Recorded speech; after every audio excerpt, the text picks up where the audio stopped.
ये जिस रोज से दिल्ली में हिंसा शुरू हुई थी, उस दिन से हमने देखना शुरू किया कि दिल्ली सरकार की मंशा किसी भी तरह न तो इस हिंसा को रोकने की थी, न इस हिंसा में किसी तरह का दखल देने की थी।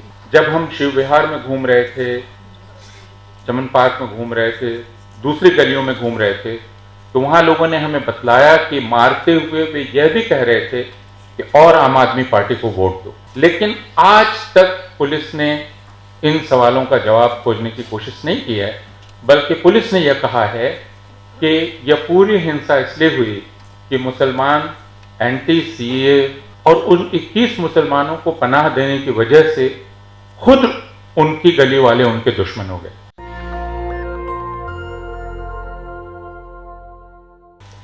यह बात बहुत साफ जाहिर है 3 साल गुजर जाने के बाद भी कि हिंसा एक बार होकर ख़त्म नहीं हो जाती। अभी मुझे बाहर खालिद सैफी की पत्नी मिली थी। खालिद सैफी की गिरफ्तारी दिल्ली हिंसा के बाद पहली गिरफ्तारी थी, जो 3 साल हो गए अब तक जेल में हैं। पिछले 5 रोज से अदालत में तारीखें लग रही हैं। खालिद सैफी की पत्नी अपने बच्चों को छोड़कर किसी और के हवाले करके रोज सुबह अदालत जाती हैं, शाम को रोज लौटती हैं। 5 रोज से पता नहीं कि क्यों सुनवाई नहीं हो रही है। हालांकि हमें पता है कि शायद उस सुनवाई का भी कोई फायदा नहीं होगा, जमानत शायद यहां से नहीं मिलेगी। तो इसलिए, या फिर जैसा अभी तुरंत कहा गया और उसके पहले बतलाया गया, हमारे दोस्तों ने बतलाया कि जिनके घर बार तबाह हुए, जिनका रोजगार तबाह हुआ, मुआवजे के लिए अभी भी वे चक्कर लगा रहे हैं। और तरकीब यह है कि इतना थका दिया जाए कि वे फिर मुआवजा मांगना ही बंद कर दें, इतना ज़्यादा थका दिया जाए। यह जिस रोज से दिल्ली में हिंसा शुरू हुई थी, उस दिन से हमने देखना शुरू किया कि दिल्ली सरकार की मंशा किसी भी तरह न तो इस हिंसा को रोकने की थी, न इस हिंसा में किसी तरह का दखल देने की थी। उन्होंने बहाना यह किया कि पुलिस हमारे हाथ में नहीं है, लेकिन उनके हाथ में 2 चीज़ें थीं जो बहुत साफ थी। वो यह कि जो हिंसा का शिकार हुए हैं उनको फौरन राहत मुहैया कराई जाए और उसके बाद उनको मुआवजा दिया जाए। मुआवजा दिया जाए, उसके लिए जो नुकसान हुआ है उसका अंदाज किया जाना था। और जब उसके लिए टीम घूम रही थी और उस टीम के साथ साथ हम भी घूम रहे थे और हमारे साथी भी घूम रहे थे, तो हमने बहुत साफ तौर पर देखा कि कैसे जो मुसलमानों के घर और कारोबार, जो दुकानें और बाकी चीज़ें तबाह हुई थी, उनका जो असेसमेंट हो रहा था वो कैसे अंडर असेसमेंट किया जा रहा था, वो बहुत साफ दिख रहा था। हम कह भी रहे थे और वो उसके बाद कहते थे कि नहीं, इफ यू रिमेंबर, उसके बाद वो कहते थे कि नहीं, वो आगे हम ठीक कर दें। पूरा मकान जला हुआ, ढहा हुआ दिख रहा है, उसका अंदाज किया जा रहा है 25,000 रुपया। और हम ये कह रहे हैं कि ये मजाक है। वो कह रहे हैं नहीं, आगे उसको हम ठीक कर लेंगे। ईदगाह में जो कैंप लगा, जिसकी बात यहां की गई, वो कैंप में इतनी आसानी से नहीं लगा। ये नहीं हुआ कि दिल्ली सरकार ने फौरन वो कैंप लगा दिया, उसके लिए बहुत मशक्कत करनी पड़ी। और उस कैंप में भी सारा पैसा दिल्ली सरकार ने नहीं लगाया। उसमें जो गद्दे आए, उसमें जो चारपाइयाँ आई, उसमें जो बाकी चीज़ें आई, उनका पैसा दूसरे लोगों ने दिया, जिनको अलग अलग संगठनों के लोगों ने दिया। तो दिल्ली सरकार जो कर सकती थी वो दिल्ली सरकार ने नहीं किया।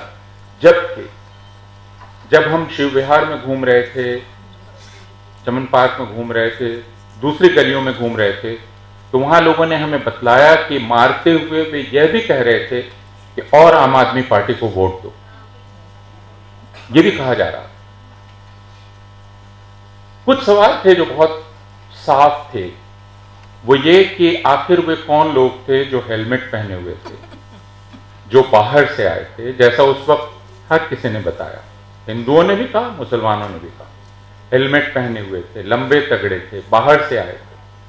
उसमें गलियों के लोग भी शामिल हुए, लेकिन वो थे।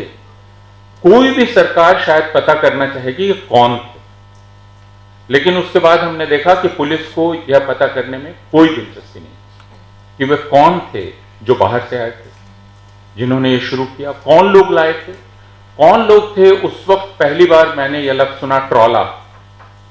मुझे बताया गया जो ट्रॉला में भरकर पत्थर लाए थे और पत्थर वहां गिराए गए। कौन लोग? कोई भी पुलिस जो प्रोफेशनल पुलिस है, पेशेवर पुलिस है, वो ये पता करना चाहिए।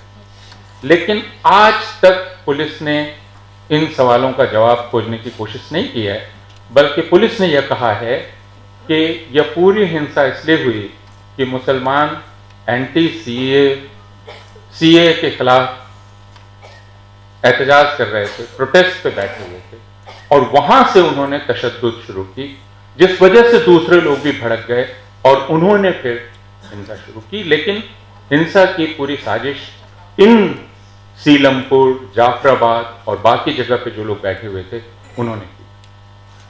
तो इसलिए हिंसा कोई एक वाकया नहीं है जो एक बार होता है और खत्म हो जाता है। वो एक तरह से पूरी जिंदगी चलता रहता है। अभी सिर्फ 3 साल गुजरे हैं।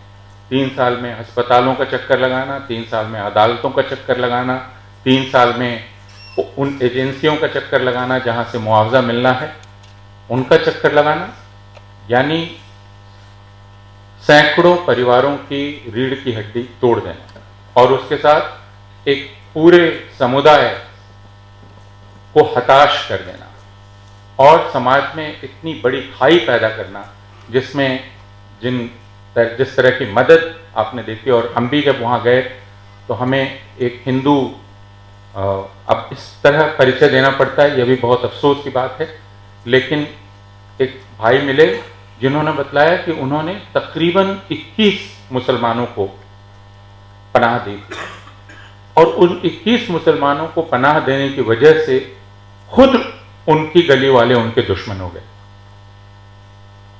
तो यह जो हिम्मत है कुछ लोगों में, जिसका जो आप सब लोग जानते हैं और उसके हिस्सेदार रहे हैं, इस हिम्मत को भी तोड़ देना और खाई पैदा कर देना और बातचीत नामुमकिन कर देना,